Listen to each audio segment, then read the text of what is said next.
¿Tú tienes ¿Arranco yo o arranca Celina presentando? Okay. Yo no sé qué le pasó. Ella es súper cumplida, ¿no? Porque Doctora Celina, pues su merced. Espera un segundo que estaba mirando que se había hecho la Carolina.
Ya su merced, cuando desee, puede comenzar.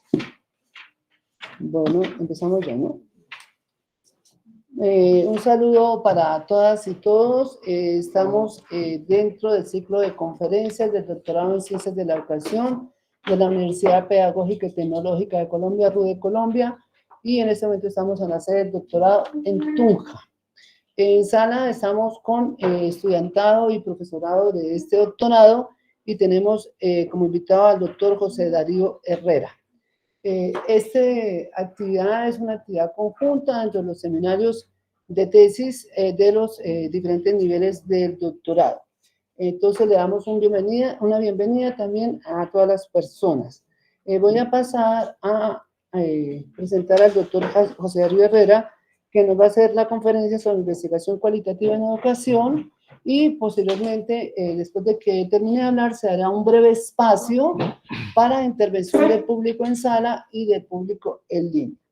Entonces, el doctor José Darío Herrera es doctor en Filosofía de la Universidad Nacional de Colombia, bajo la dirección de los profesores Carlos Gutiérrez y Yanni Bátimo, profesor asociado a la Universidad de los Andes de Bogotá, Colombia, y de la Facultad de Educación. Autor de Pedagogía y Territorio 2022, 21 voces, historias de vida sobre 40 años de educación en Colombia del 2018, Pensar la educación, hacer investigación del 2013, La comprensión de lo social, horizonte hermenéutico de las ciencias sociales de 2010 y Comanche, comandante del cartucho en 1995.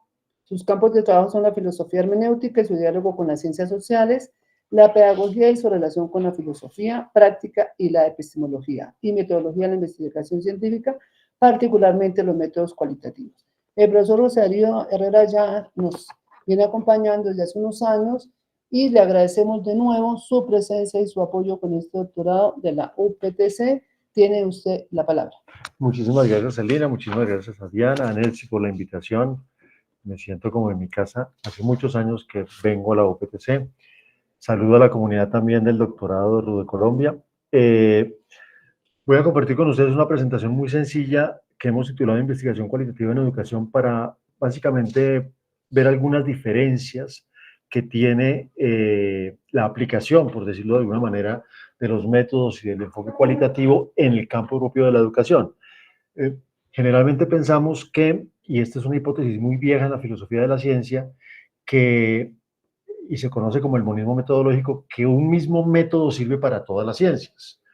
Es una hipótesis muy vieja realmente, incluso se debe o se explicita muy bien en un filósofo que es muy conocido, Karl Popper, que defendía esta idea del monismo metodológico. El monismo metodológico es un solo método, es el método científico y sirve para todas las ciencias. Lo que cambia es el objeto, pero usted básicamente aplica el mismo método. Si usted hace, por decir algo, antropología o si usted hace historia, es diferente desde que aplique el método científico. Entonces, fíjense que se predica la metodología científica como si fuera una sola, es decir, como si existiera, digamos, un solo camino que todas las ciencias aplican Y lo que las diferencia a las ciencias son sus objetos de estudio. Esta idea ha sido muy controvertida ya desde la época de Popper, pero sobre todo después de Popper en la segunda mitad del siglo XX, por lo que podríamos llamar la emergencia de múltiples métodos de investigación e incluso de muchos enfoques metodológicos y epistemológicos muy distintos al positivismo lógico, que era el enfoque dentro del cual esta hipótesis del monismo metodológico tenía mucho peso.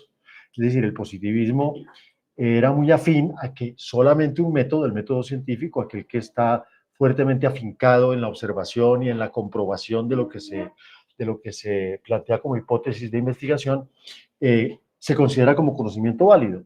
Pues resulta que eso ha venido problematizándose y de alguna manera ha venido hasta cierto punto superándose por la aparición de otros enfoques, de otras perspectivas, de otras metodologías, de otros enfoques de investigación. Algo que ha contribuido a esa irrupción de nuevos enfoques es la emergencia de la investigación cualitativa. Pero hay que entender que la investigación cualitativa en sus orígenes estuvo fue muy deudora, digamos, de esta idea del monismo metodológico o de esta idea del positivismo científico. Entonces, la investigación cualitativa, incluso en sus primeros orígenes, en la Escuela de Chicago, en la primera sociología del siglo XX, en la primera etnografía de finales del siglo XIX, comienzos del siglo XX, trata de emular el método científico que siguen las ciencias naturales. Hay filósofos muy eminentes como Husserl, por ejemplo, que quisieron hacer de la filosofía una ciencia, siguiendo el método científico. Es decir, digamos y esto lo comentaba yo en la última conferencia que compartí con ustedes aquí hace unos 2 o 3 meses, digamos que los métodos cualitativos, si bien hoy gozan de cierta flexibilidad y libertad para pensarse desde otros paradigmas, el hermenéutico, por ejemplo, el crítico, por ejemplo, el decolonial, por ejemplo, siguen de alguna manera bajo la sombra de esa idea del método científico positivista. Entonces, quienes trabajamos con lo cualitativo no podemos evitar preguntarnos cosas que evidentemente se originan en esa herencia o en esa matriz de la cual venimos, de ese paradigma de la cual venimos, que es el método científico, digamos, de inspiración positivista. La investigación cualitativa hoy día es un campo muy plural y es un campo muy problemático para la filosofía de la ciencia porque lo que muestra justamente es la irrupción de nuevos enfoques de investigación, incluso de nuevos enfoques de lo que consideramos como lo verdadero, nuevas formas de entender la validez, por ejemplo, ya no separando lo político de lo epistemológico o no separando lo ético de lo científico. Entonces, en la investigación cualitativa muchas cosas están en juego, como les comentaba tal vez en la última participación que tuve aquí en este doctorado. Y la idea hoy en esta presentación es mostrarles eso, cómo se nota cuando hacemos investigación educativa. Es decir, cuando tomamos como objeto de investigación lo que podríamos llamar de manera muy general el campo de la educación y de la pedagogía. Básicamente voy a utilizar 3 esquemitas que son muy sencillos, muy básicos de lo que es un proyecto de investigación o de lo que es la práctica profesional de la investigación científica en el campo de las ciencias. Luego les mostraré eso, qué variantes tiene cuando lo pensamos para la educación y la pedagogía, para terminar con algunas conclusiones de pronto interesantes de cómo utilizar la investigación cualitativa en educación. La diapositiva que tenemos al frente les muestra los componentes básicos o fundamentales de lo que yo llamo la lógica de la investigación en ciencias sociales. Podríamos extrapolarla a las ciencias en general, pero creo que está bien como circunscribirla para efectos de esta comunicación al campo de las ciencias sociales. Y encuentran ustedes ahí básicamente 7 u 8 elementos que frecuentemente encontramos en los manuales de investigación, que son muy conocidos por todos nuestros directores y directoras de investigación y que generalmente son los subtítulos de nuestro proyecto y de nuestra tesis de grado. Es decir, generalmente cuando decidimos hacer una tesis, sea de maestría o de doctorado, tenemos que poner esos subtítulos, por decirlo de alguna manera. Y lo que nos indican esas palabras son elementos importantes constitutivos de lo que podríamos llamar la lógica de la investigación en ciencias sociales. Entonces ustedes encuentran ahí el estado del arte, los referentes teóricos, el problema objetivo, la perspectiva epistemológica, el tipo de investigación, el diseño. Todo esto se configura y digamos, se articula, se consolida en lo que llamamos un proyecto de investigación. Pero tal vez lo más importante de esta primera diapositiva es que nos detengamos por un momentico en las flechas. ¿Por qué? Porque muchos manuales de investigación, incluso todavía muchos profesores de investigación, muchos directores o directoras, pueden pensar que estos elementos siguen cierta linealidad o cierta secuencia más o menos lógica, en donde del estado del arte se deducen los referentes, de los referentes se deduce el problema, de ahí se deducen los objetivos, y vamos deduciendo hasta llegar, por decir algo, al cronograma, ¿cierto? Es decir, que vamos de lo más global, de lo más general, a lo más práctico y lo más particular. La idea que yo y otros autores que trabajan de este tema es que los proyectos y la investigación siguen más bien una especie de espiral o de un ritmo más cíclico. Es decir, vamos, volvemos, cada vez que tomamos una decisión adelante tenemos que volver atrás, porque si algo caracteriza la investigación científica y sobre todo la elaboración de un proyecto de investigación es su consistencia interna, es decir, la coherencia que hay entre todos los 7, 8 o 9 elementos. Digamos, ningún elemento puede estar, por decirlo de alguna manera, sueltico, o ningún elemento puede dar pie a que pensemos algo distinto. Ayer estaba yo justamente en una sustentación de tesis doctoral y parte de lo que le hacía ruido a los jurados era un término que el estudiante había colocado por ahí y que no lo recogía nunca más. Y entonces decían los jurados, pero eso que usted había prometido, ¿qué pasó con eso? Y el estudiante cayó en cuenta en plena sustentación que eso le había quedado suelto. O sea, que lo pensó por allá cuando pensó el problema, pero que cuando pensó el diseño, hizo el trabajo de campo, ya la cosa cogió por otro lado y se le olvidó devolverse para darle consistencia a todo el proyecto y a toda la investigación, de tal manera que, vuelvo y repito, nada quedará suelto. Simplemente para recordar lo que ustedes ya saben, y mucho mejor que yo en muchos casos, el estado del arte es básicamente el examen que uno hace a lo que se ha investigado y cómo se ha abordado ese tema que uno quiere investigar, ¿cierto? Hoy en día, gracias a la inteligencia artificial, tenemos herramientas muy poderosas que nos ayudan a hacer esto con relativa agilidad, digamos. En mi tiempo, un estado del arte podía demorar hasta año y medio o 2 años, y muchas veces uno incluso terminaba aplazando la presentación del proyecto porque el estado del arte era engorroso hacerlo. Aquí mis colegas de mi generación como que nos pasó lo mismo, el estado del arte fue algo que nos tomó mucho tiempo. Hoy día todavía, pero de unos 2, 3 años para acá, Scopus, la herramienta de inteligencia artificial de algunas de estos servidores que trabajan artículos científicos, nos ayudan a armar los estados del arte de una manera un poquito más ágil.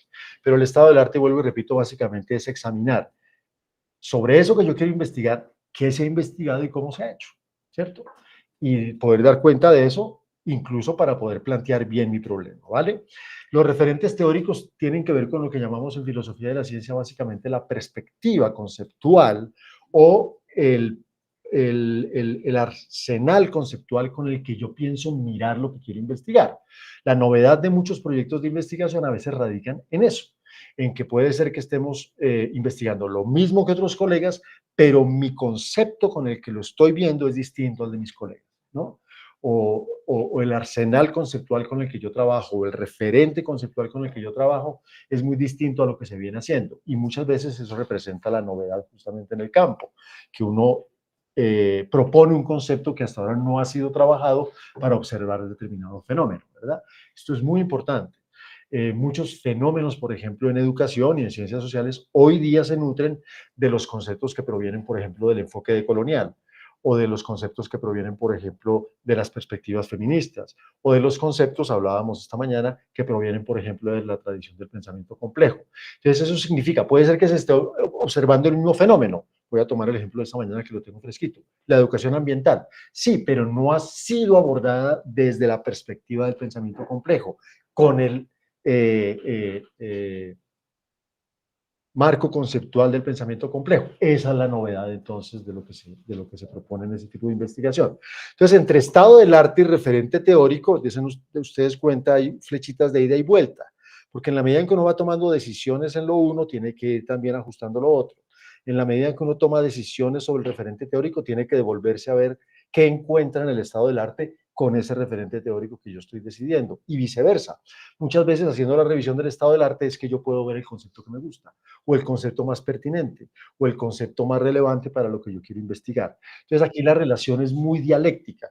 Casi que en términos prácticos uno podría recomendar a los estudiantes que hicieran estas cosas de manera simultánea. O sea, que fueran, digamos, por decirlo de una manera muy ilustrativa, que trabajaran por la mañana en el estado del arte y por la tarde en el marco conceptual, para que cognitivamente fueran articulando esto y dándole cohesión a cada uno de los elementos. Frecuentemente no sucede así. Algunos tutores, directores de investigación, directores de proyecto, directores de tesis doctoral, prefieren arrancar por el referente teórico porque es lo más fuerte, porque quieren hacer un aporte disciplinar al referente teórico y luego van y hacen la revisión del estado del arte. Otros profesores, profesoras prefieren arrancar por el estado del arte y luego tomar la decisión más pertinente sobre los referentes teóricos. Eso depende mucho de la línea de investigación, del director o directora y también, por supuesto, del estudiante, ¿no? Porque muchos estudiantes ya vienen muy decididos con relación a un referente teórico, por ejemplo, ¿no? Les gusta Spivak, por decir algo, o les gusta mucho un filósofo de la educación, Rancière, y quieren observar el fenómeno del clima de aula desde Rancière, y ya Rancière es inamovible, entonces, evidentemente, ahí ya hay una decisión teórica. Entonces eso es como lo primero que se viene a trabajar. Esos dos elementos son muy importantes porque en el campo de la investigación profesional, en el campo de la publicación científica y en el campo de la elaboración de tesis doctorales, son esos dos elementos los que permiten plantear bien el problema. O sea, el problema queda bien planteado cuando se infiere, se deduce tanto de las decisiones teóricas como de la revisión del estado del arte. Uno puede tener el problema sin haber hecho un trabajo juicioso todavía de estado del arte y de referente teórico, claro, pero aún no lo tiene bien planteado. ¿Sí? Esa es la decisión. O sea, no puede tener la pregunta clara desde el documento que le piden a uno para ingresar al doctorado, uno puede tener la pregunta muy clara. Y puede ser que esa pregunta vaya a ser la que usted vaya a sustentar a los 2 años. Pero la diferencia es que aquí, a los 2 años, quedó bien planteado. ¿Qué significa plantear bien un problema? Pues que se deduzca, se infiera, se ubique dentro de un estado del arte con un marco teórico muy claro, muy definido, y sobre el cual tengo cierto dominio, que muchas veces las personas elegimos ciertos referentes teóricos porque nuestro director o nuestra directora, porque están de moda, porque son muy fáciles, pero no los dominamos. Entonces, cuando llegamos a la parte metodológica, nos enredamos. Cuando llegamos a la parte de análisis de datos, no sabemos qué hacer y pensamos que todo se resuelve con herramientas, que den una herramienta para... No, no, no. Si usted no tiene dominio conceptual de lo que quería ver, no lo va a ver. Esos son como los primeros elementos que yo digo son los más arduos de trabajar, ¿no? Son los más... Pero una vez tiene uno eso, es decir, un buen estado del arte, una buena decisión y una buena elaboración de lo teórico, un buen problema planteado, yo creo que uno tiene ya hoy un proyecto, ¿no? Lo demás es más bien como más orgánico, más sistemático en el sentido de se deduce de lo anterior. Muchas personas encuentran muchos problemas para plantear bien un problema, porque les gusta todo. Entonces hay que tener mucho cuidado en esa revisión del estado del arte, porque muchas veces uno empieza a leer tanto de lo que han investigado sobre lo que quiere investigar, que todo le gusta, que todo le parece buenísimo, que con todo podría casarse mañana, que le gustaría irse por aquí, pero al otro día recibo una visita del profesor y también le gustaría irse por ese lado, y al otro día ve una conferencia por YouTube y también le gusta. Entonces, en ese caso, el director juega un papel muy importante. El director, la directora de tesis, ahí juega un papel muy, muy importante, ¿vale? Eso es lo que tiene que ver con el problema. De ahí a pasar a los objetivos, yo no le veo mayor problema, valga la redundancia, porque si uno tiene el problema claro, los objetivos deberían más o menos deducirse de ese problema y de esa pregunta de investigación. Los objetivos, recomendaba Karl Popper, y con esto casi todos los filósofos de la ciencia, los metodólogos de investigación, los objetivos deben ser siempre planteados en términos de conocimiento, sobre todo si uno está haciendo una tesis doctoral, o si uno quiere publicar en una revista científica, o si uno ya está haciendo investigación profesional. Los objetivos que uno plantea siempre son un aporte a un campo de conocimiento, ¿no? Claro que pueden haber objetivos prácticos, por supuesto, pero no puede ser el objetivo principal. El objetivo principal siempre tiene que ver con algún aporte teórico a un campo de conocimiento. Eso tiene que ser muy importante porque generalmente confundimos los objetivos, por ejemplo, con los pasos que tenemos que dar para lograr los objetivos. Les voy a poner un ejemplo muy bobo. A veces pensamos que el objetivo de mi investigación es observar los recreos, los descansos de mi colegio durante 6 meses. No, ese no es el objetivo de tu investigación. El objetivo de tu investigación es identificar prácticas de uso de tiempo libre entre estudiantes de ambos géneros en los colegios, el caso de mi colegio. Ese es tu objetivo, ¿sí? El método vas a observar durante 6 meses todos los recreos de tu colegio, pero ese no es tu objetivo de investigación. Mucho menos el objetivo es aplicar 200 encuestas. No, ese no es el objetivo. Ese es el método para lograr un objetivo que tiene que ver siempre, o así lo recomienda Popper, con objetivos de conocimiento. En nuestro campo hay una diferencia con relación a esto, y es que generalmente tenemos un objetivo práctico, político, muy importante, ¿sí? Voy a tomar nuevamente el ejemplo de esta mañana. El proyecto sobre educación ambiental, pero también queremos afectar, transformar, repercutir sobre cómo se está trabajando el manejo del humedal alrededor del lago de la laguna de Tota. Entonces, evidentemente, en el campo de la educación, y por eso nos gusta tanto la tradición de la pedagogía crítica, nos interesa mucho la transformación, incluso si nuestra investigación es sobre historia de la educación. Queremos que eso afecte en algo el presente. Entonces, ese objetivo nosotros no lo podemos permitir en un proyecto, pero no puede ser el objetivo principal. Es decir, tenemos que saber combinar el aporte a un campo del conocimiento con el aporte a un contexto específico de prácticas educativas, sociales o pedagógicas sobre las cuales estamos elaborando nuestro trabajo, ¿verdad? Esos dos objetivos o esos dos tipos de objetivos no se excluyen, ¿no? No se excluyen. De hecho, Popper, en su famoso libro, que es un poco el que está inspirando todo esto, Lógica de las Ciencias Sociales, habla de que los problemas prácticos dan origen a los problemas teóricos. Él lo menciona con esos términos. Y él pone un ejemplo ahí muy fácil de entender. El problema del hambre es un problema práctico, un problema social muy grave, al que todos quisiéramos aportar a su solución. Pero entonces lo que dice Popper es que en un doctorado de sociología, por decir algo, ese problema tiene que volvérsenos un problema teórico. ¿Qué queremos analizar? ¿Qué queremos identificar? ¿Qué queremos comparar? ¿Qué queremos interpretar? ¿Qué queremos clasificar? ¿Qué queremos concluir? Esos son los objetivos de conocimiento, ¿vale? Esos objetivos aportan a la solución del problema, por eso se nos permite un objetivo práctico también. Generar recomendaciones, transformar eso, transformar lo otro, proponer un modelo, ¿sí? Todo eso se nos permite también en nuestro trabajo de investigación. Pero no se nos puede perder de vista el objetivo de aporte a un campo de conocimiento. Eso es muy importante, ¿vale? No voy a hablar mucho de la justificación, me interesa mucho que veamos la línea horizontal. Yo traté de poner esto en un planito cartesiano.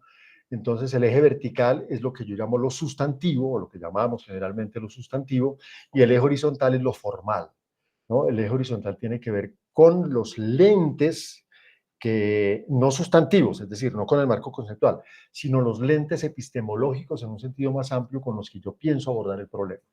Entonces yo puedo ser, por ejemplo, muy hermenéutico. Entonces yo quiero hacer una interpretación y tratar de recuperar mucho las narrativas locales, no me interesa llegar a leyes universales, lo que quiero más bien es comprender lo atípico de este fenómeno, la diversidad, incluso lingüística, examinar el caso a profundidad. Entonces es un enfoque epistemológico, muy importante. Ese no aparece en la columna vertical, ese aparece más en la columna horizontal. Yo puedo ser más crítico. Yo lo que quiero es deconstruir la matriz heteronormativa en el campo de las relaciones laborales en el contexto de la educación superior. Creo que esa tesis la hicimos, sí, creo que esa tesis alguna vez la vimos. Y era ver cómo funciona esto de la matriz heteronormativa en el campo de las relaciones laborales en instituciones educativas. Entonces, por supuesto, si yo tengo una perspectiva crítica, pues evidentemente todo lo demás, o sea, todo lo vertical también va tomando un color distinto. Entonces, por eso cualquier decisión que yo tome en cualquiera de estos elementos tiene que volver a hacerme pensar los otros para que todo quede bien consistente y encajadito. Muchas personas tenemos la perspectiva muy clara desde el comienzo. No tenemos el problema, pero queremos ser feministas en nuestra investigación. No tenemos problema, pero queremos hacer historias de vida en nuestra investigación. Tenemos el método a priori decidido. O, por ejemplo, como me decía un estudiante ahora recién en la mañana, yo quiero hacer cartografía. Entonces, ¿cómo cuadramos el problema para que se resuelva con cartografía? ¿Sí me entienden? Es muy distinto a cómo se piensa generalmente esto, y es que si tú tienes claramente la línea vertical resuelta, el método sale sí, como automáticamente, como mecánicamente, no, porque muchas personas también quieren pensar el tema de los métodos, o también quieren hacer su aporte justamente por lo metodológico. Una tesis doctoral que yo tuve la fortuna de dirigir, trabajaba el tema de la responsabilidad social universitaria, y su aporte tenía que ver con que iba a emplear un método que nadie había empleado. Entonces, es decir, también los aportes en ciencia tienen que ver con el uso novedoso o alternativo de métodos o de combinaciones de métodos y de enfoques epistemológicos. Entonces, en la línea de lo vertical, ahí también tenemos que tomar muchas decisiones. La distinción clásica que usamos todavía hoy día, pero que ya está bastante complementada, que no superada, pero bastante complementada, es la distinción de Jürgen Habermas, el filósofo alemán, que escribió un librito muy bueno, que todavía tiene mucha vigencia, pero vuelvo y les digo, está bastante complementado ya. No superado, pero sí complementado, en donde planteó 3 enfoques, que podríamos llamarlos los enfoques clásicos de investigación. Él lo llamó el enfoque empírico-analítico, el enfoque histórico-hermenéutico y el enfoque crítico-social. El enfoque empírico-analítico es el que más usan las ciencias sociales, en las ciencias naturales, y creo que él pone de ejemplo en el librito Conocimiento de Interés en la disciplina de la biología. Entonces, la biología básicamente tiene un enfoque empírico-analítico en su investigación. Es decir, observa, analiza y concluye, ¿cierto? Pensemos en un laboratorio. Pensemos en la disección de seres, cadáveres, o lo que sea, ¿cierto? Empírico-analítico significa que yo observo, analizo, divido lo que observo y concluyo, digamos, obviamente en función de una pregunta de investigación. Pero Habermas dijo, las ciencias sociales tienen otro tipo de enfoque, otro tipo de interés. Él agrupó las ciencias sociales en el campo del enfoque histórico-hermenéutico. Básicamente, Habermas estaba pensando en la historia como disciplina paradigmática de las ciencias sociales y sigue siendo de alguna manera la historia una disciplina ejemplarizante para diferenciarnos de las ciencias naturales. ¿Por qué? Porque en ciencias sociales no tenemos nada, en la historia, perdón, no tenemos nada empírico que observar. Todo pasa a través de los documentos, a través de los artefactos que quedan, a través de las evidencias, testimonios, sean primarios, secundarios, y todo esto cayó muy bien en cuenta Habermas, obviamente apoyado en otros historiadores, pues es cuestión de interpretación. Entonces, por eso lo llamo histórico-hermenéutico. Cuando nos llega un documento histórico, incluso una partida de bautizo, es cuestión de interpretación. Cuando nos llega un relato de lo que ocurrió el 9 de abril, es cuestión de interpretación también. O sea, ahí está puesto, digamos, ya una forma de ver el mundo en lo que analizamos en las ciencias sociales. También eso ocurre en la psicología, también eso ocurre en la sociología, también eso ocurre en la antropología. Todo el tiempo estamos en medio de interpretaciones. No tenemos como el biólogo una realidad empírica, objetiva, que podamos diseccionar. Todo el tiempo estamos trabajando con interpretaciones, ¿cierto? Si yo quiero descifrar un ritual de una comunidad indígena, tengo que meterme en el mundo de la hermenéutica, de tratar de interpretar los símbolos, de tratar de interpretar el significado, de ponerme un poco en el punto de vista de esa comunidad, de hacer lo que llamamos mucha empatía, de descifrar muy bien el lenguaje, es decir, no es tan sencillo como observar algo como lo observan en ciencias naturales, aunque estoy de pronto minimizando un poco lo que hacen en ciencias naturales. Entonces Habermas ubicó ahí las ciencias sociales y Habermas dijo que hacían falta para su tiempo, y todavía hoy lo hacemos, y más o menos por la misma época Freire publica La pedagogía del oprimido. Decía Habermas que faltaba un enfoque más crítico de la ciencia social, un enfoque que apuntara a la transformación de las condiciones sociales, de las estructuras, de las condiciones sociales. En su momento, pues eran las condiciones básicamente sociomateriales. Hoy día conocemos afortunadamente otros tipos de exclusión, de discriminación, de dominación, de opresión, y entonces en ese sentido, pues lo que propone Habermas, como digo, hoy se ha complementado bastante bien. Pero el punto es este, hay ciencias que no se preocupan principalmente ni de analizar, ni de interpretar, sino que buscan como objetivo último transformar. La educación parece que encaja muy bien con estas últimas. Una filósofa de la ciencia española, Ana Stani, dice que la educación hace parte de las ciencias del diseño. Es una categorización muy interesante. Las ciencias del diseño son aquellas ciencias que no estudian el mundo como es, sino como quisiéramos que fuera. Entonces, Ana Stani, eso obviamente es muy polémico, digamos. Mucha gente muy ortodoxa dirá, no, eso no es una ciencia, eso es una tecnología, bueno, lo que sea. Pero Ana Stani tiene buenos argumentos para decir, la ingeniería, la arquitectura, incluso el psicoanálisis, etcétera, son ciencias que no estudian las cosas como son, sino que más bien estudian como quisiéramos que fueran, ¿no? O sea, que diseñan el mundo. Esto es muy bonito. ¿La educación es una ciencia que estudia el mundo empírico? Yo no creo. ¿Es una ciencia que solamente interpreta el mundo simbólico? Yo tampoco creo. Es una ciencia que se preocupa mucho por diseñar el mundo. Es decir, por ejemplo, vuelvo al tema de esta mañana. ¿Cómo hacer para que la educación ambiental afecte las prácticas de cuidado de los humedales en la laguna de Tota?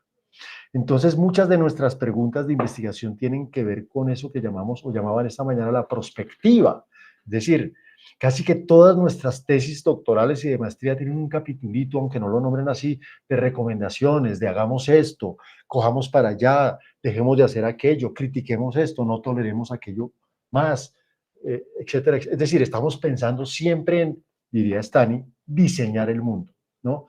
Promover una forma de vida o de educación o de enseñanza o de formación distinta a la que tenemos, o mejorar la que tenemos, etcétera, etcétera. Entonces, fíjense que elegir estas perspectivas le cambian a uno casi que todo el proyecto. Por eso se llaman enfoques epistemológicos, porque es como la mirada grande, como cuando uno elige, voy a decirlo de alguna manera, como cuando uno elige ciudad. O sea, ya después miraremos en qué barrio y a qué parque vamos, pero la ciudad es como la decisión grande que tomamos para vivir. Por ejemplo, eso pasa con el paradigma epistemológico. Hoy día, obviamente, hay más nomenclaturas y hay incluso unas más fuertes. Una de ellas, por ejemplo, la perspectiva del pensamiento complejo. Esa no la conoció Habermas, esa se le escribe más a Edgar Morin y a otros autores del pensamiento complejo, en donde lo que justamente quiere ver el investigador ahí no son elementos aislados, sino el sistema, la red, el tejido que hace que esos elementos funcionen. Ese es el pensamiento de la complejidad. Y cómo esos sistemas producen su propia energía, y cómo esos sistemas se reproducen, y cómo esos sistemas también mueren, se transforman. Ese es el pensamiento de la complejidad. Por supuesto, tenemos que entender que cada vez que se propone un enfoque epistemológico alternativo, distinto al feminismo, por ejemplo, no necesariamente se traduce en métodos precisos, exactos, completamente diferenciados. Lo que ocurre normalmente es que los tipos de investigación, es decir, lo que sigue ahí en la línea horizontal y los métodos de investigación se ponen en función de esa perspectiva. Esto es muy importante entenderlo, ¿cierto? Porque no es que el pensamiento complejo tenga métodos distintos al enfoque hermenéutico, no, sino que usted utiliza las narrativas en función de ver lo complejo de un fenómeno, o las narrativas en función de ver la estructura significativa de algún tipo de identidad profesional. Estoy hablando de dos ejemplos de pensamiento complejo y de enfoque hermenéutico. Lo mismo ocurre, por ejemplo, con el pensamiento decolonial. Estoy asesorando una tesis sobre autoetnografía indígena. Un estudiante en ISAC, que está haciendo el doctorado conmigo, va a hacer autoetnografía indígena. Entonces yo le dije, bueno, tenemos que soportar esto epistemológicamente. Busquemos libros que estén publicando sobre esto. Encontramos unos libros muy buenos, sobre todo las comunidades indígenas neozelandesas, los maorí, sobre autoetnografía indígena. Nos pusimos a estudiar eso. Son otros criterios de validez, son otros criterios de objetividad, son otros criterios incluso políticos de lo que es la investigación científica. O sea, es lo que podríamos llamar justamente un nuevo paradigma. Estamos en épocas de transición paradigmática, venimos de un modelo muy pegado al modelo de las ciencias naturales y estamos transitando hacia modelos mucho más pertinentes para el mundo que queremos vivir. Por eso Anna Stani tiene tanta potencia en lo que yo planteo, ciencias del diseño. Entonces, claro, uno lee, por ejemplo, ese libro que está a disposición de ustedes, lo pueden bajar si quieren, de autoetnografía indígena, y uno se da cuenta, esto es otra cosa. Esto es muy distinto a lo que yo entendía como investigación científica. Y personas de pronto más nostálgicas dirán, ¿y dónde quedó la objetividad de la investigación científica si aquí todo está planteado en primera persona? ¿Y dónde quedó la universalidad de las teorías científicas si aquí todos son comunidades muy locales, muy contextualizadas? Otro paradigma muy distinto. Entonces, hoy día tenemos todo este movimiento epistemológico que hace que tengamos que tomar decisiones, ¿no? Muchas veces en lo que planteamos los directores somos muy buenos en eso, en lo que plantean los estudiantes uno va viendo como cuál es el enfoque que más te conviene para lo que quieres hacer, cuál es el enfoque que deberías adscribir, la declaración epistemológica que deberías hacer para ir seguro a tu sustentación, para saber dónde buscar que te publiquen, porque no tiene sentido que tú hagas un enfoque muy alternativo y mandes a una revista muy conservadora. No te van a publicar, no te van a publicar, ¿cierto? Entonces, si uno se mete con algo emergente, que la palabra alternativo tal vez no está bien usada, sino con algo emergente, pues evidentemente y afortunadamente hay revistas enteras especializadas en investigación y acción participativa, revistas enteras especializadas en sistematización de experiencias, revistas enteras especializadas en autoetnografía indígena. Entonces, sabemos en dónde estamos jugando y podemos defender lo que estamos haciendo, ¿vale? Pero eso ocurre todo en la línea horizontal, ¿cierto? El enfoque, la perspectiva de investigación, el tipo de investigación. Esta mañana, por ejemplo, proponían investigaciones mixtas, entonces uno tiene que ver qué implica eso de lo mixto.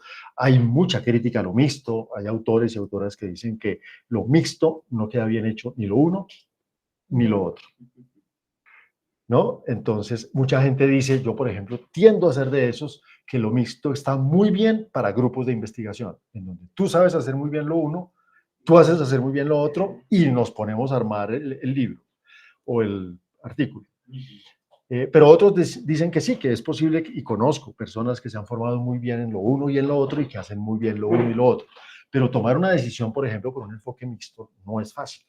No es fácil porque se necesita hacer muy bien lo uno y lo otro, ¿no? Mucha gente piensa que con un grupo focal más un cuestionario ya soy mixto. No, no es tan sencillo, digamos. Esto necesita luego, sobre todo para el análisis, necesita una codificación, una categorización. De alguna manera tienes que triangular eso, pero no son los mismos tipos de datos. Entonces, ¿qué vas a triangular? Tienes que triangular las categorías. Bueno, y las categorías en un lado se volvieron descriptores y en el otro se volvieron indicadores.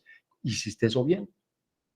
O sea, no es tan sencillo, digamos, el tipo de investigación mixto. Esas son decisiones que uno toma. Y si uno toma esa decisión, devuélvase al estado del arte, a ver qué encuentra en diseños mixtos de lo que estaba usted revisando, y si lo suyo es un aporte o si ya lo hicieron, cómo lo hicieron. Devuélvase a los objetivos, porque tiene que meterlo mixto en algún lado que se vea claro que es un aporte de lo que va a hacer. ¿Sí me entienden? Todo tiene que ir quedando compacto. O sea, esto es ir y venir hasta que uno más o menos llega al diseño metodológico de la investigación, ¿no? Muestreo, si es teórico, que no es lo mismo que el muestreo estadístico, ni que el muestreo estructural. ¿Qué tipo de muestreo voy a usar? Uno tiene que tener idea de eso, ¿no? O si es intencional, bueno, etcétera, etcétera. Es decir, todo tiene que ser muy compacto, ¿vale? Ese es el grosso modo, digamos, ese es el operar de la investigación científica hoy día, y vamos a ver con esta siguiente, que es muy parecida, cómo lo cualitativo en el campo de la educación empieza a tomar un papel un poco diferenciador, pero al mismo tiempo también con relativa autonomía. ¿Cuál es la diferencia, básicamente, en educación? O una de las diferencias grandes en nuestro campo, incluso a diferencia, por ejemplo, de la economía o de la psicología, etcétera, y es que nosotros trabajamos todo el tiempo teniendo en mente prácticas educativas. Es decir, nuestro campo no es pura ni principalmente teórico. Nuestro campo es principalmente práctico, práctico-teórico, pero digamos que es fundamentalmente práctico. Hay un libro muy reciente de Stephen Kemmis, un filósofo e investigador de la educación, muy bueno también en el campo metodológico, que se llama Cambiamos las prácticas, cambiamos la educación. O sea, la educación es fundamentalmente un campo práctico. Si uno tuviera que hacer un diagramita de círculos concéntricos y el diagramita se llamara el campo de la educación, y nos pidieran poner en el centro, el núcleo de nuestro campo, las prácticas pedagógicas, las prácticas educativas, ¿cierto? Aquí también obviamente hay polémica, hay gente que diría, no, pongamos en el centro el aprendizaje, no, pongamos en el centro la cognición, no, pongamos en el centro lo socioemocional. Yo todo eso lo pondría en el segundo arito. Es decir, eso evidentemente nutre todo lo que tiene que ver con las prácticas educativas, pero lo central de nuestro campo son las prácticas, ¿verdad? Por eso me resuena mucho lo de Ana Stani. Parecemos una ciencia del diseño, parecemos una ciencia que trabaja fundamentalmente con hacer el mundo, no con explicarlo. O sea, nosotros en educación hacemos el mundo, no lo explicamos, ¿cierto? Es mi gran pelea o mi gran debate con mis colegas de las ciencias cognitivas, que quieren tomarse el campo de la educación, y es venir a explicarnos cómo funciona el aprendizaje. Sí, pero eso no es lo fundamental del campo de la educación. Eso puede estar en el segundo núcleo, es decir, eso es muy importante, bienvenido, pero no es lo... O los que entran con las TICs, o ahora con la IA, lo digital, entonces todo se vuelve... No, no, un momento, calma, ustedes están en el segundo círculo, ¿sí? Calma, calma, ¿no? Porque generalmente, y sobre eso tengo también un texto por ahí escrito, generalmente las ciencias cognitivas, incluso las ciencias de la administración, ustedes conocen muy bien la economía, etcétera, han querido colonizar el campo de la educación. hablamos de la psicologización de la comunicación, hablamos de una excesiva importancia de la psicología en el campo de la educación. Todas esas cosas son importantes porque el campo de la educación se nutre también de las ciencias de la educación. Pero lo fundamental, obviamente podemos debatirlo si quieren, para mí son las prácticas educativas y hay buenas razones para pensar que el campo de la educación sin prácticas no es campo. Se puede dejar todo lo demás, pero si no hay prácticas educativas, no hay nada, ¿cierto? Como que se desbaratan como un castillo de naipes, como si usted quita la primera línea de cartas, pues se cae todo, ¿no? Esa primera línea de cartas son las prácticas. Entonces, esas prácticas son muy importantes para la enunciación del problema, para la definición del estado del arte y los referentes. Es decir, las prácticas también nos permiten pensar qué perspectiva y qué tipo de investigación es lo más pertinente. En una tablita de métodos de investigación que les voy a compartir ahora, si nos queda tiempo, yo coloco unos métodos, no nos queda mucho tiempo, yo coloco unos métodos relativamente emergentes. Y esos métodos coinciden con los que usamos en educación frecuentemente. La sistematización de experiencias, la investigación de acción educativa y la cartografía pedagógica o la cartografía social. Entonces, hoy muchos investigadores en educación y en pedagogía están sistematizando las experiencias porque el conocimiento está en la práctica. Lo que hay es que sistematizarlo. En América Latina tenemos una tradición muy grande, Colombia, Chile, Argentina, Alfonso Torres, Lola Sendales, Jara en Chile. Yo tengo por ahí algún video en YouTube también hablando de sistematización de experiencias, toda la tradición de educación popular, la investigación de acción participativa, que no tengo necesidad de recordarles, Fals Borda, bueno, son tradiciones muy potentes. La investigación, acción educativa de John Elliott, por ejemplo, de Estados Unidos, de Stenhouse sobre el currículo. Todo esto es investigación-acción. Y resulta que si uno va a ese monismo metodológico, el que les hablaba al comienzo, estos no son métodos científicos. Entonces, lo que toca es problematizar qué estamos entendiendo por ciencia, problematizar qué estamos... Por eso se necesita un enfoque epistemológico muy sólido cuando decidimos trabajar con métodos o con enfoques emergentes. Básicamente eso es lo que quería compartirles. La investigación cualitativa se ubica en la línea horizontal, pero la investigación cualitativa puede dar lugar a que el aporte que hacemos en la línea vertical, o sea, en la parte sustantiva, sea incluso un aporte de mayor envergadura o de mayor alcance, porque estamos utilizando métodos, aproximaciones emergentes, novedosas, que por ejemplo captan lo que los métodos tradicionales no logran captar, ¿verdad?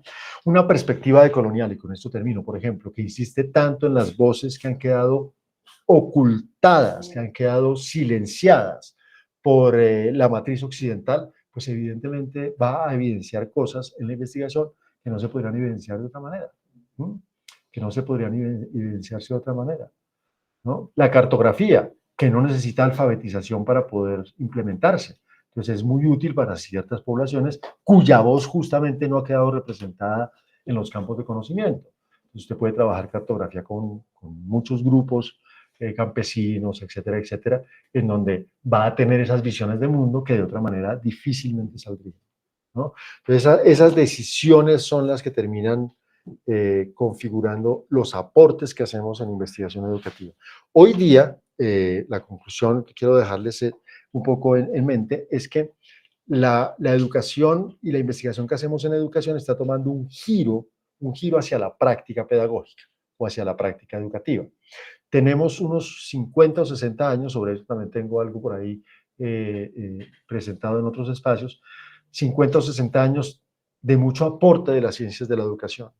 Entonces ustedes encuentran, y lo tengo graficado porque me puse en la tarea de buscar las revistas, ustedes encuentran revistas de 50 y 60 años de psicología de la educación, historia de la educación, sociología de la educación, economía de la educación, pero no encuentran revistas de pedagogía.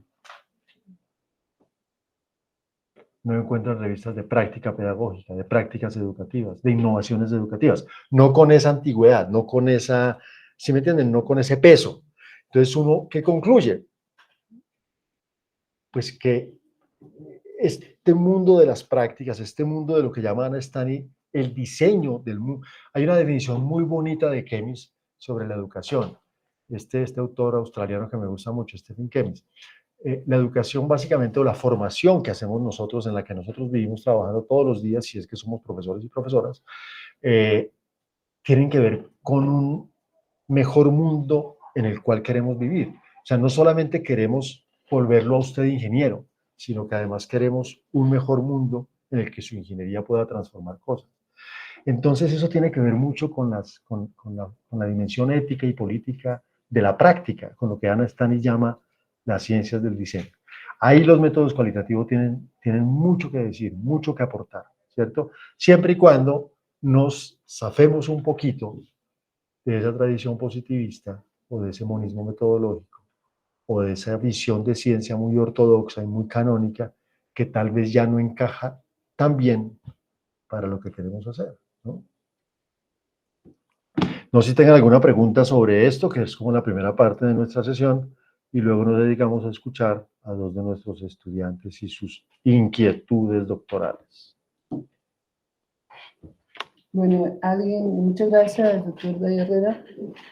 ¿Alguien quiere en sala hacer alguna pregunta sobre lo que ha expuesto doctor Herrera? ¿De dónde? Sí, entonces, Carlos, por favor. Planteas que esta filósofa española Anna Stani. Perdón. sí, dices que pretende un diseño o una ciencia del diseño para formar gente para un nuevo mundo. Eso es como un corte individualista, como hacia los individuos, no hacia grupos, no hacia colectivos. No, no tiene que ver. Porque está formando estudiantes. Y da la impresión que fuera orientado como a los psicólogos, a los economistas, a los ingenieros y tal vez no a los sociólogos. Es como mi apreciación. No, la distinción o la propuesta que hace Anna Stani tiene que ver es con de qué se ocupan determinadas ciencias o determinados campos del conocimiento, porque de pronto un poco la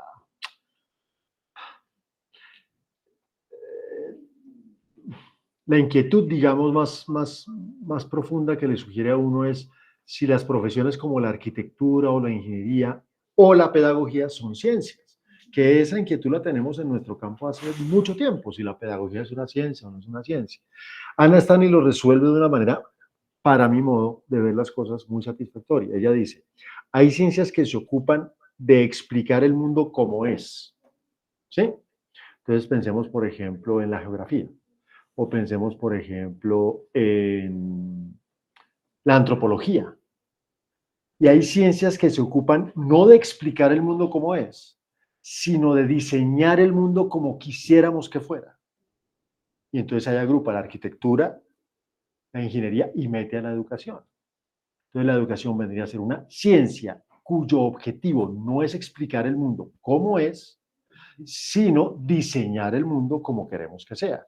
Una ciencia podríamos llamarla performativa, ¿no? O una ciencia crítico-social. O sea, si ustedes se dan cuenta, esto tiene que ver o puede enlazarse un poco con la clasificación clásica de Habermas, porque evidentemente Habermas decía, para transformar el mundo no es suficiente con las ciencias que lo explican, ni es suficiente con las ciencias que lo interpretan. Necesitamos ciencias que se ocupen justamente de transformarlo, que se apoyen en las otras, que se complementen con las otras, que se nutran de las otras. Claro que sí, pero que tengan como objetivo fundamental la transformación, la configuración del mundo que queremos vivir. Entonces, nada tiene que ver con lo individual, digamos, o sea, no, ambas ciencias forman individuos, tanto en antropología como en arquitectura tú formas individuos, no formas en últimas colectivos, pero en antropología tú estás formando a alguien para que entienda cómo funciona una cultura, no cómo debería funcionar, mientras que en arquitectura tú estás formando a alguien no para que nos explique cómo se construye, sino qué queremos construir, cómo queremos incluso armar el espacio del futuro. Entonces son dos, o sea, para mí lo resuelve muy bien, son como dos temporalidades, si se quiere, o dos formas muy distintas de entender la función del conocimiento.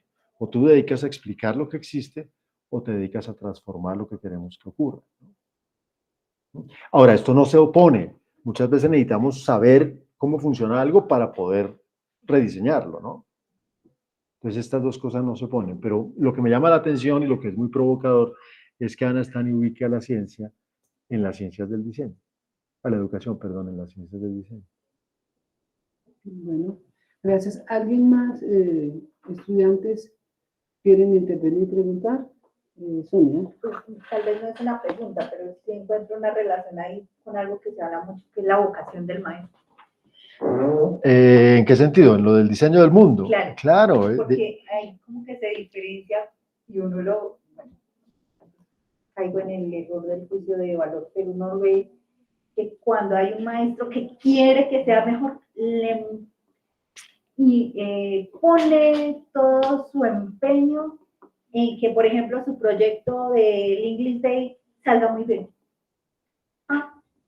Cuando no hay tanto compromiso, es como que... Claro, yo llevo 30 30 años o más asesorando tesis de maestros y maestras de este país. Y yo siempre les hago la misma pregunta. ¿Qué enfoque les gusta más? ¿El empírico-analítico, el histórico-médico, el crítico-social? El 70%, 80% crítico-social. ¿Por qué? Porque nos gusta transformar. Vivimos para eso. Desde las prácticas más locales, de aula, hasta las prácticas más grandes, políticas, crítica social, etcétera, etcétera, movilizaciones sociales, formar el pensamiento crítico. Somos los maestros y maestras a los que nos gusta eso. ¿Sí? Ahora, para hacer un poquito de claridad, esto no significa que nos desentendamos de las buenas explicaciones, o de no, todo lo contrario, las precisamos. Por ejemplo, para transformar la convivencia en un salón de clase, de pronto entender muy bien cómo funciona el aspecto motivacional de los estudiantes te puede ser útil. Entonces, en la medida en que logras explicar algo de mejor manera, puedes transformar otra cosa también de mejor manera. Ese es nuestro campo, ¿sí? Así como el arquitecto necesita entender muy bien la fuerza de las cargas, etcétera, etcétera, para plantear un saliente sin ninguna columna, lo mismo nosotros, necesitamos saber muchas cosas científicas, pero fundamentalmente para transformar el mundo. Y no solo científicas, también por supuesto pedagógicas, es decir, no solamente conocimientos o informaciones que provengan de la ciencia, ¿no? Sino todo lo que llamamos el saber pedagógico. Nuestro campo es muy complejo, o sea, el campo de la educación es de los campos más complejos en lo que tiene que ver con conocimiento.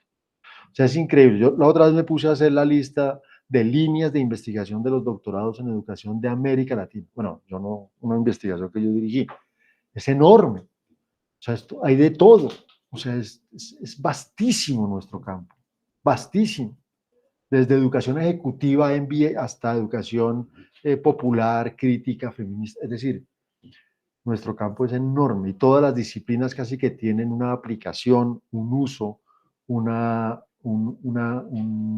utilidad en nuestro campo, ¿no? John Dewey, como le decimos aquí, escribió por allá en 1920, 1960, un librito en donde decía todo lo que debía conocer un buen maestro, una buena maestra, y listaba lo que luego vinimos a conocer como ciencias de la educación, como unas 12 ciencias. Eso obviamente ningún currículo lo aguanta, ¿no?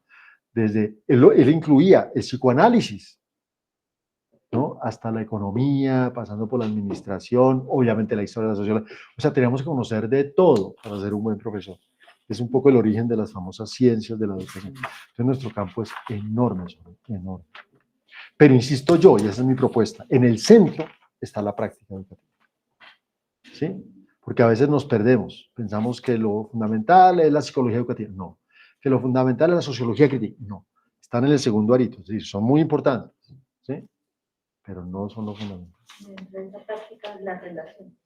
Dentro de esa práctica, las relaciones, pero también los saberes, todo lo que llamamos la pedagogía. La pedagogía no son solamente relaciones, la pedagogía se da siempre en torno a un saber. Si aquí no hubiera un saber, no tendríamos cómo relacionarnos. ¿Sí me entiendes? Pero también una finalidad. O sea, la práctica pedagógica es una cosa muy compleja, porque mucha gente piensa que la práctica es simplemente como una técnica, como una especie de aplicación de teoría. No. Por eso les digo que el giro práctico hoy día es algo muy importante. Como que nos tomamos en serio qué es eso una práctica educativa. ¿Sí? ¿Qué es eso? Por eso el libro de Kemis es tan bonito el título. Cambiamos las prácticas, cambiamos la educación. O sea, tenemos que tomarnos en serio las prácticas si queremos cambiar la educación. Entonces, eso también significa tomar en serio conceptualmente qué es una práctica. Y una práctica rápidamente Sonia, tiene que ver con una finalidad, un conjunto de actividades que se orientan hacia esa finalidad, un discernimiento que haces tú en medio de esas actividades, ¿cierto? A propósito de un saber que estás trabajando y en interacciones, ojalá lo más democráticas posibles dentro de un espacio educativo. Una definición muy, muy rápida que doy, pero tiene muchos elementos muy complejos, ¿vale? Muchas gracias. Entonces tiene la palabra la profesora Nuria Gómez. Bueno, muchas gracias, doctor Darío. Creo que la mayoría de los que estamos acá, o si tal vez no todos, coincidimos que efectivamente es necesario, cuando se está haciendo este proyecto de investigación a nivel de tesis doctoral e inclusive a nivel de cualquier proyecto de investigación, es fundamental ir avanzando, pero también dar un paso atrás para mirar si se articula con las cosas que ya se van desarrollando. Y tal vez un buen ejemplo de esto es precisamente el grupo en el que estamos acá. Hay estudiantes que están en el tercer semestre, donde ahorita tal vez su intención, su mirada es la parte metodológica, quieren de pronto pues conocer prontamente cuál es ese camino que los lleva, pero también hay estudiantes que están iniciando, están en el primer semestre, en el tema de la problematización, y vemos que de alguna manera, pues obviamente todo eso tiene que ir articulado. Pero me voy a centrar un poquito en la parte de lo metodológico, de pronto precisamente pues porque estoy orientando este curso y aquí hay un estudiante que también está en ese curso, varios estudiantes en la parte de metodología, y es, vi que hizo como un esquema, como un plano cartesiano. No quisiera encuadrarlo tanto ahorita con lo que voy a decir, pero si usted pudiese hacer alguna especie de un círculo concéntrico, como algunos autores nos sugieren, ¿sí? ¿Qué iría en la parte de más diámetro, de menos diámetro, en cuanto a lo siguiente? Le voy a mencionar varias cosas, ¿sí? Lo que es el método, la metodología, los instrumentos, las técnicas, las herramientas, los diseños. Es decir, si usted pudiese de pronto ayudarnos bajo, intentando esquematizar eso, ¿qué iría más adelante? ¿Qué contendría cada cosa? Sí, señora. Digamos que lo más grande, lo que engloba todo, digamos lo que podría ser la sombrilla más grande, es el enfoque epistemológico, que también puedes llamarlo perspectiva epistemológica, también puedes llamarlo paradigma. No me gusta mucho el nombre de paradigma porque sugiere clausura, o sea, el paradigma clausura. El paradigma no permite comunicación. O sea, si tú estás en un paradigma y yo en otro paradigma, difícilmente podemos dialogar. Entonces no me gusta. En cambio, perspectiva no clausura.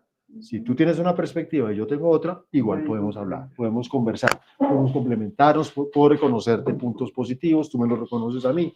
¿Sí me entiendes? Entonces lo más grande es como la perspectiva epistemológica, ¿vale? Luego vendría la parte de las metodologías. ¿Por qué metodologías y no métodos? Porque logos es, como ustedes saben, el sufijo que empleamos, el sufijo que empleamos para referirnos a que hay cierto tipo de teorización sobre eso, discursos sobre eso. Entonces la metodología es, por ejemplo, lo que están viendo en el tablero, la metodología, por ejemplo, es todo el discurso que hay sobre estudios longitudinales, ¿sí? Entonces, estudios longitudinales es una metodología en la medida en que tú no solamente decides emplear lo que allí te proponen, sino que además lo respaldas teóricamente. ¿Sí me entiendes? Entonces, la metodología es la etnografía, por ejemplo, ¿cierto?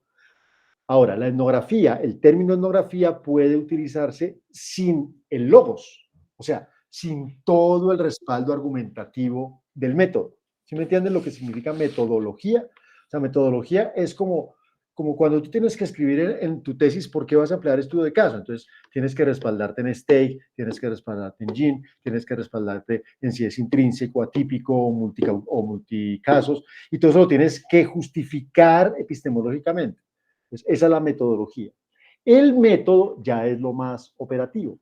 El método es un procedimiento de distintos pasos que incluye al menos una técnica, pero que generalmente incluye más de una técnica, para lograr una de dos cosas. O producir información, que lo llamamos regularmente recoger información, o producir un análisis. que lo llamamos regularmente hacer un análisis de investigación. Entonces tenemos métodos que se pueden dividir en dos grandes grupos. Los métodos que me ayudan a recoger información o producirla, como quieran llamarlo. Digamos, ¿cuál es la diferencia? Si yo estoy haciendo una investigación documental, básicamente lo que tengo es que armar un corpus textual. Entonces yo recojo la información. Estoy trabajando con archivos de prensa. Yo recojo esa información.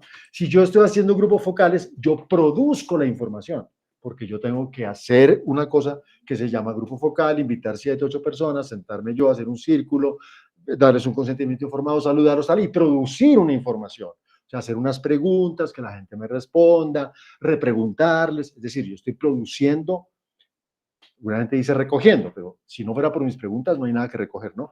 Entonces yo estoy produciendo los datos, ¿sí? Esos son los métodos, Nubia. Pero también están los métodos del otro grupo, que son los de análisis. Entonces tú tienes ahí análisis de contenido, análisis de discurso, análisis crítico del discurso. Puedes elegir entre Boda, puedes escoger a Verklo. No, que yo me voy por, ¿cómo se llama este? Por holandés. Se me olvidó. Desde el análisis crítico del discurso, el más famoso. Entonces hay distintos tipos de análisis de material cualitativo.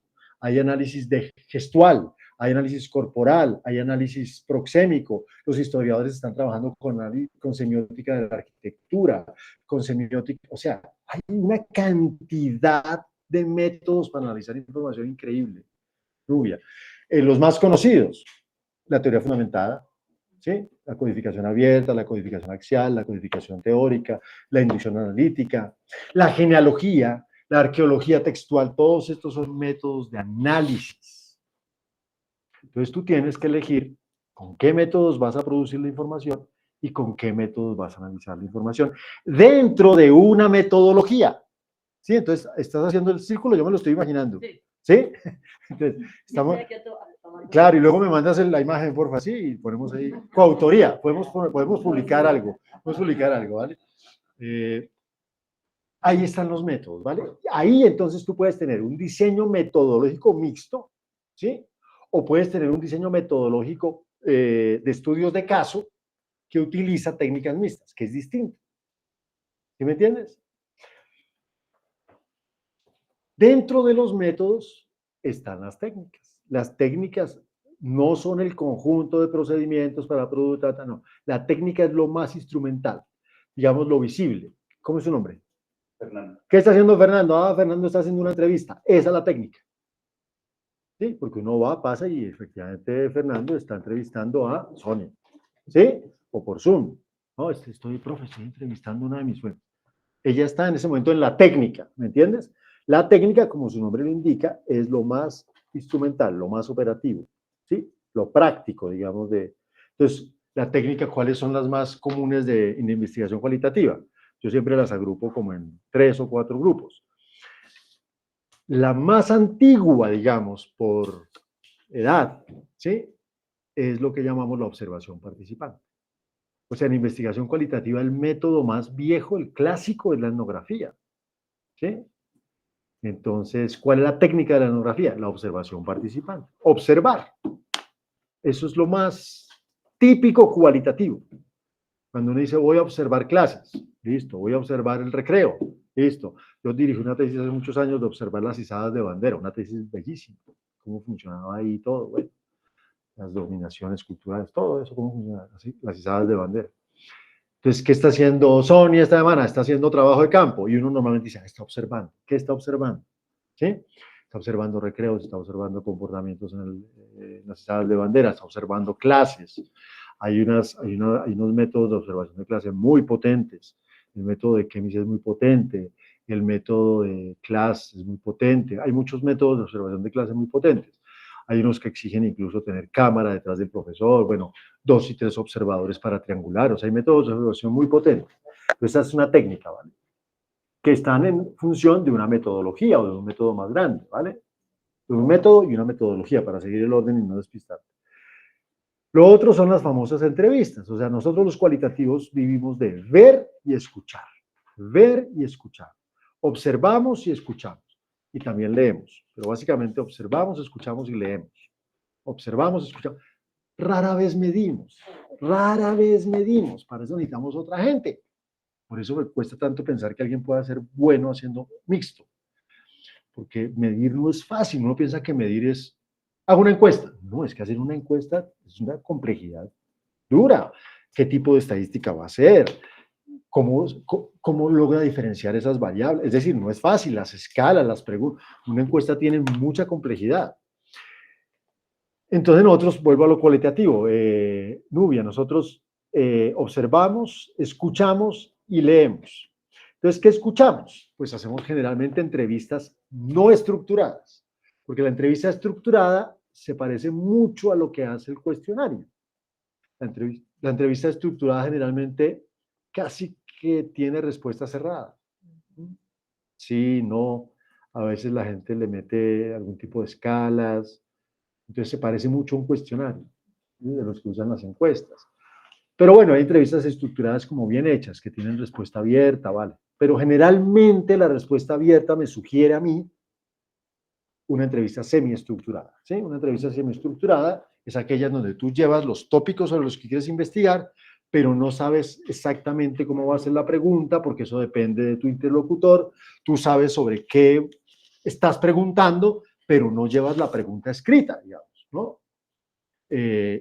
Y además vas repreguntando. O sea, lo bueno del cualitativo es que escucha lo que le responden y repregunta. Cuando yo veo las transcripciones de mis estudiantes y no veo ninguna repregunta, ese no es buen investigador. Ese está solamente preocupado por llenar el formato, o sea, la entrevista estructurada, ¿sí? La que le digan el dato. Entonces, eso está bien para cierto tipo de investigación, pero esas entrevistas se llaman estructuradas y se parecen mucho a los cuestionarios, ¿sí? Necesito que me colabores con unos datos. Está muy bien que lo digas así, ¿sí? Y te hago unas 6, 8 preguntas, tú me das los datos, muchas gracias, chao. Una entrevista semiestructurada, no necesito que me colabores con los datos. En una entrevista semiestructurada quiero escucharte. Es distinto, muy distinto. Y la actitud del investigador. Hay seminarios de entrevistas semiestructuradas en los doctorados, en muchos doctorados del mundo. Es el otro semestre que vas a tomar. Voy a tomar entrevistas semiestructuradas. Es un curso completo, 16 semanas. Porque es muy difícil hacer una entrevista semiestructurada. Muy difícil, porque tienes que prestar mucha atención, porque tienes que dominar muy bien hacia dónde vas para no interrumpir, para no clausurar, bueno, una cantidad de cosas. Hacer entrevistas semiestructuradas no es nada fácil. Sus respuestas siempre son abiertas, tú sabes que te estás metiendo en un lío de codificación grande, porque una entrevista semiestructurada no es tan fácil como llegar, esto va en esta categoría, no, no, no. Eso hay que empezar a codificarlo desde adentro, hay que utilizar un poco de teoría fundamentada. Entonces eso en lo que tiene que ver con escuchar. Y están las famosas entrevistas abiertas, que son muy parecidas a las que se hacen en observación participante. La entrevista abierta, les voy a decir por qué se caracteriza, porque no se puede grabar. ¿Por qué no se puede grabar? Porque se da espontáneamente. ¿Y por qué se da espontáneamente? Porque se da en contextos naturales, donde yo estoy observando el recreo, la fiesta, la salida a jugar bolos. Ahí yo escuché a alguien diciéndome cosas y yo le pregunté cosas. Esa es la entrevista abierta. Esa solo se puede registrar. Sí, pero el problema es que, claro, tú lo puedes hacer, pero en el momento en que yo te digo, recuérdame tu nombre. Yo te digo, Luisa, lo que me estás contando es tan chévere, ¿puedo grabarte? Y tú me dices, sí, se volvió semiestructurada. Eso está bien que eso pase, pero tú tienes que saber que en ese momento la otra persona se puso en situación de entrevista y no estaba en situación de entrevista. ¿Sí me entiendes? Entonces no es lo mismo solo que estamos grabando, no es lo mismo, porque ya yo sé que me están grabando, ya yo sé que tú me estás interrogando, o sea, ya es mejor decirte, lo tuyo es tan importante lo que me estás contando, te puedo hacer una entrevista, me puede regalar un tiempo como en un saloncito más calladito y tal, ¿sí me entiendes? Como hacerlo bien, y nunca jamás se les ocurra prender el celular grabando a escondidas de la persona que está hablándoles, porque eso no es ético, ¿vale? Nosotros no hacemos investigación policial, ni investigación para sapear a nadie, ni investigación criminalista, nada de eso hacemos nosotros, ¿cierto? Ni para detectar mentirosos, ni para detectar tramposos, no, nosotros no hacemos ese tipo de investigación, nosotros no somos policías, ¿vale? Entonces escuchamos. Hay unas técnicas muy potentes para producir mucha información, los grupos focales, los grupos de discusión. Entonces tú, económicamente hablando, obtienes mucha información en un tiempo relativamente corto. Entonces lo que tú te demoras entrevistando a 6 personas, ¿sí? Pongamos, mientras organizas 6 entrevistas semiestructuradas, se te van 2 semanas de trabajo. Si esas 6 personas pueden venir a un grupo focal, puede ser que te ahorres mucho tiempo, que la información básicamente sea la misma. ¿Sí? Entonces, ganas más robustez, ganas más validez en tu investigación si en vez de hacer 8 entrevistas semiestructuradas, haces 8 grupos focales. ¿Mm? Con poblaciones más o menos distintas, con una muestra estructural más o menos interesante. ¿Qué pasó? No, sí, Pero es que una tenemos, sola inquietud. perdón, sí. No para mencionó decirle lo a cualitativo y lo cuantitativo en toda esa escena que puso. ¿Cómo funciona? No lo mencionó. No, ya voy para allá. Es que, entonces, pero fíjate que todavía falta lo que leemos, ¿no? Qué pena que me esté alargando. Lo que observamos, lo que escuchamos y lo que leemos. Entonces ahí están todos los de análisis de texto que están ahí en el tercer cuadrito. Análisis textual, análisis documental. Acabo de estar de jurado una tesis que comparaban los planes decenales de educación con los planes de desarrollo de los últimos 4 gobiernos. ¿Él hizo grupos focales? No. ¿Él hizo entrevistas? No. ¿El qué hizo? ¿Leyó? Sí, o sea, leer, comparar, subrayar, categorizar, pero él trabajó con textos. Y eso es cualitativo. Entonces, todos los análisis de texto. Uno a veces dice, en pandemia, por ejemplo, muchos estudiantes decían, profe, ¿qué voy a hacer si no puedo hacer todo? No, cambiemos la pregunta un poco para trabajar con textos, que así podemos sacar la tesis a tiempo. Y a veces uno está metido en un lío porque, ¿cómo hago trabajo de campo? No, pues es que lo suyo puede ser comparar la política de formación ciudadana de los gobiernos de Uribe versus la política de formación ciudadana de los gobiernos de Petro, el mismo alcalde, el otro presidente, y mostrar la cercanía, las diferencias, etcétera, etcétera. Que es etcétera. también importantísimo, porque Claro. en una parte, en los estados del arte, que van a hacer un trabajo sobre eso. De acuerdo. Entonces, Nubia, uno hace esas 3 cosas cualitativas, ya llegamos a la técnica. Entonces, ponme cuidado, que es lo último. Para que todo esto se vuelva diseño, que entonces estaría en tu círculo en el último, ¿sí? No, o el más grande, depende cómo lo esté haciendo, grande o chiquito. Ah, no, en el 100, el más chiquito. Diseño. Sí. En el diseño tienes que juntarle a la metodología, los métodos y las técnicas, la muestra, el cronograma y el presupuesto. Cuando tengas todo eso, tienes diseño metodológico. Bueno, gracias. Tenemos también, disculpen, preguntas con la gente que está en línea. Está Ángela María Hernández, una estudiante de nuestro doctorado. Entonces, por favor, Ángela, haz la pregunta para que me ayude. Ok. Buenas tardes, profe Darío, profe Celina, compañeros. Yo voy un poquito más adelantada, pero y voy a hacer es como un suicidio, dicen acá, pero es bueno corregir porque estaremos a tiempo. Pues yo ya estoy en la parte, yo ya elegí hacer teoría fundamentada, ya hice entrevistas semiestructuradas y mi tema es, en algún momento se lo había mencionado al profe Darío, territorio, ecología integral, aprendizaje situado. Entonces, ¿qué ha pasado en las entrevistas?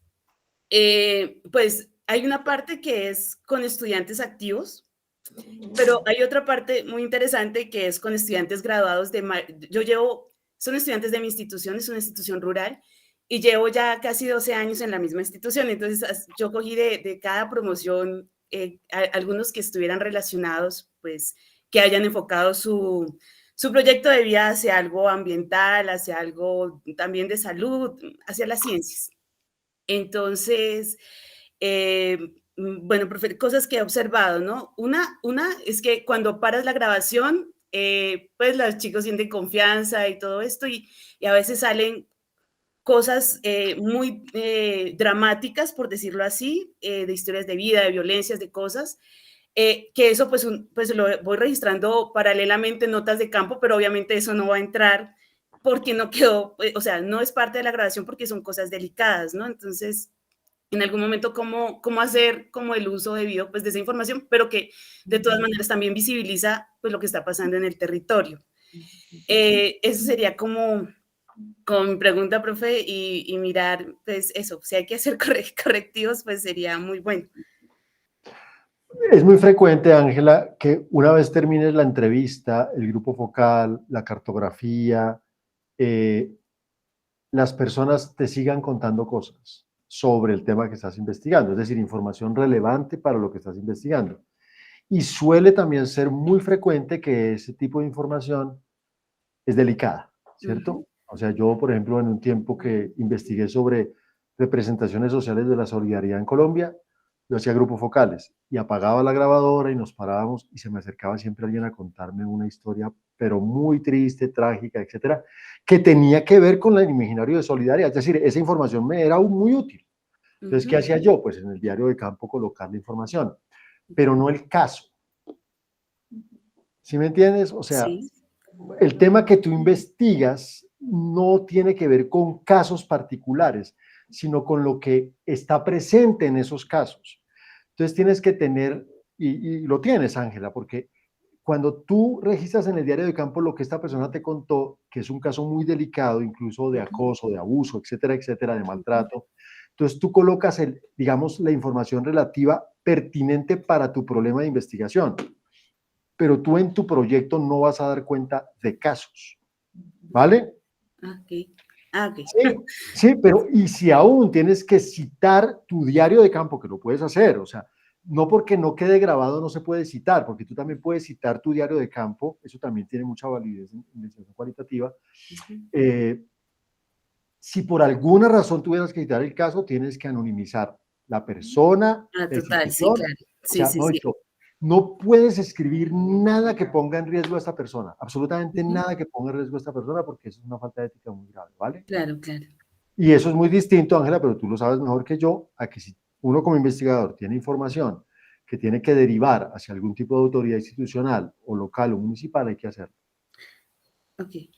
Profe, esto de que, pues yo conozco mucho, y su merced lo decía ahorita, digamos, una persona que va a hacer una entrevista semiestructurada a X personas que jamás ha conocido, pero yo con ellos, pues tengo toda una historia también, y van surgiendo preguntas, ¿cómo te funcionó esto que aprendiste, cómo vas, cómo lo vas a resolver en tu día a día? Bueno, cosas así, ¿no? O sea, surgen, pues, mucho de lo vivido, porque, pues, ha sido de conocimiento en la institución, pues resurge, ¿no? En estos diálogos, en estas entrevistas.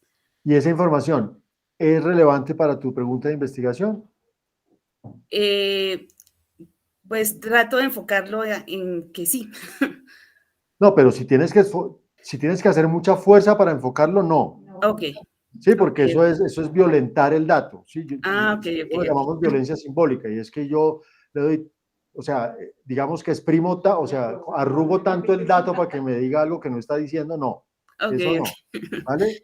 ok, profe. Muchísimas gracias, muy amables. Con mucho gusto. Bueno, muchas gracias. Si no hay más preguntas en línea, entonces yo quiero hacer la última pregunta. Adelante, No, señor. no la última de la vida, la última de este momento.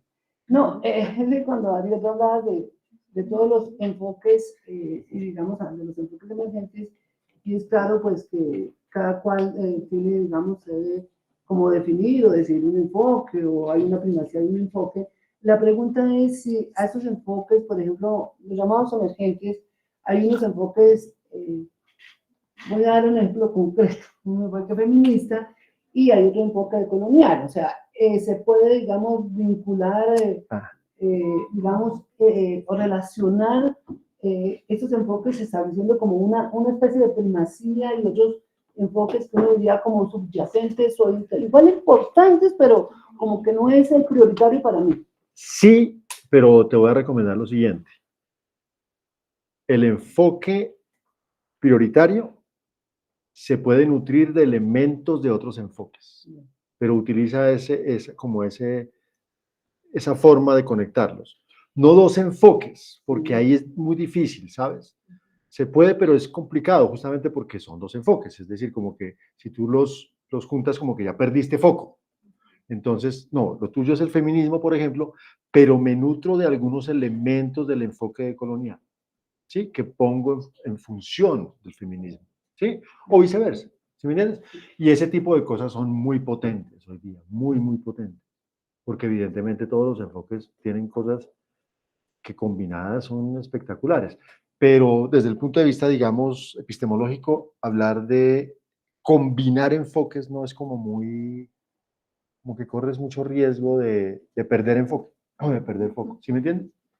Pero sí puedes nutrirte con otros. Lo mismo pasa en lo mixto. Yo puedo tener un enfoque hermenéutico, pero con algunos elementos cuanti al final de la investigación, un cuestionario que quiero hacer o unas bases estadísticas que quiero analizar. Claro. Bueno, muchísimas gracias al doctor Darío Herrera. a todo el equipo que está presente, el que está en línea, y no se me puede olvidar agradecer a todo el personal administrativo del doctorado, incluido aquí Antonio, Antonio Ramírez, Janet Vargas, Paula Lara, Alejandra Sánchez, Sonia Martínez, que son todo el grupo que colabora con todas estas actividades del doctorado.